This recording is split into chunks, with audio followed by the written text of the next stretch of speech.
एक बार गौतम बुद्ध अपने कुछ भिक्षुओं के साथ एक प्रवचन सभा में बैठे थे। उस सभा में बुद्ध के चाहने वाले से अधिक बुद्ध के शत्रु थे। यहाँ तक कि जिसने प्रवचन सभा आयोजित करी थी वह भी बुद्ध से ईर्ष्या करता था। सभा का आयोजन राजा के महल में हुआ था, इसलिए राज्य के सभी मुख्य लोग वहां उपस्थित थे। बुद्ध सभा में जाने से पहले ही जानते थे कि सभा में उनके विरुद्ध कोई न कोई षड्यंत्र अवश्य रचा जाएगा।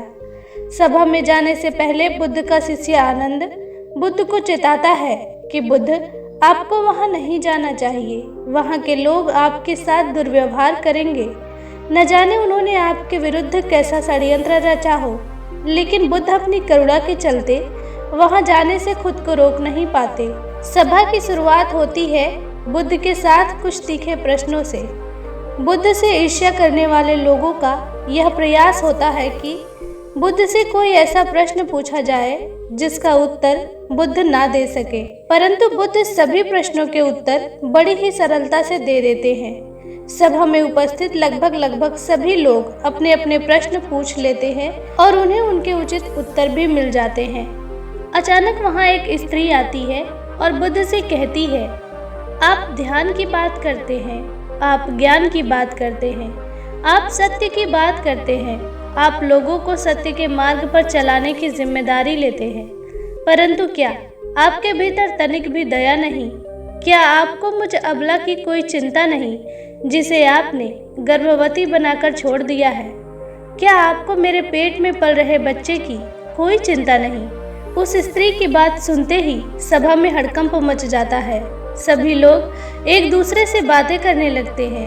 उस सभा का ही एक व्यक्ति खड़ा होता है और बोलता है, अरे स्त्री के सौंदर्य के सामने तो बड़े बड़े ज्ञानियों ने घुटने टेक दिए, फिर ये बुद्ध क्या है? फिर कोई और खड़ा होता है और कहता है, हमें बुद्ध से यह उम्मीद नहीं थी कि बुद्ध इतना नीचे गिर जाएंगे। इसी तरह से सभा के बहुत सारे लोग खड़े होते हैं और बुद्ध को भला बुरा कहते हैं। बिना सत्य को जाने कि सत्य क्या है, लोग बुद्ध को भला बुरा कहना शुरू कर देते हैं। जब सभी लोग अपने अपने मन की भड़ास निकाल लेते हैं, तब राजा कहता है, बुद्ध, आप अपनी सफाई में क्या कहना चाहोगे?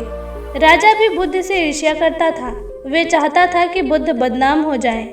यहाँ पर एक आवश्यक बात आपको समझनी चाहिए कि इस सारी घटना का बुद्ध पर कोई असर नहीं था। ना तो लोगों के अपशब्दों का बुद्ध पर कोई असर था और ना ही उस स्त्री के झूठे आरोप का। पता है क्यों? क्योंकि बुद्ध जानते थे कि सत्य क्या है। वे अपनी नज़र में ठीक थे।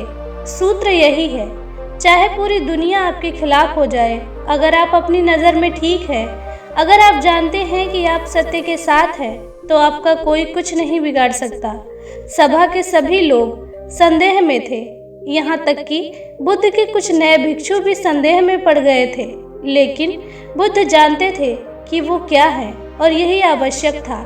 इसीलिए बुद्ध के चेहरे पर 1% भी बदलाव नहीं आया था। राजा बुद्ध से कहता है, बुद्ध, क्या आप अपनी सफाई में कुछ कहेंगे?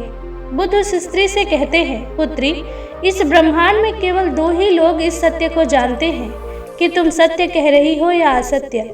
इससे पहले कि बुद्ध कुछ आगे कहते, वह स्त्री बुद्ध से अपनी नजरें चुराने लगती है।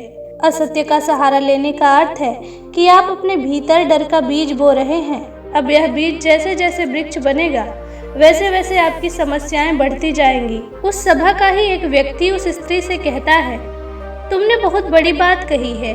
अगर यह गलत साबित हो गई तो तुम जानती हो ना कि तुम्हें क्या दंड दिया जाएगा। उस व्यक्ति की बात सुन उस स्त्री के हाथ पैर कांपने लगते हैं और वह तेजी से वहां से भागने लगती है। तेजी से भागने के कारण उस स्त्री ने अपने पेट में जो गठरी बांध रखी थी वह खुलकर जमीन पर गिर पड़ती है और सत्य सबके सामने आ जाता है। राजा उसी समय स्त्री को बंदी बनाने का आदेश देता है, परंतु बुद्ध के कहने पर उस स्त्री को क्षमा कर दिया जाता है। एक बात हमेशा याद रखना, धैर्य और आपका अपनी ही नज़रों में सही होना आपको बड़ी से बड़ी समस्या से बचा सकता है।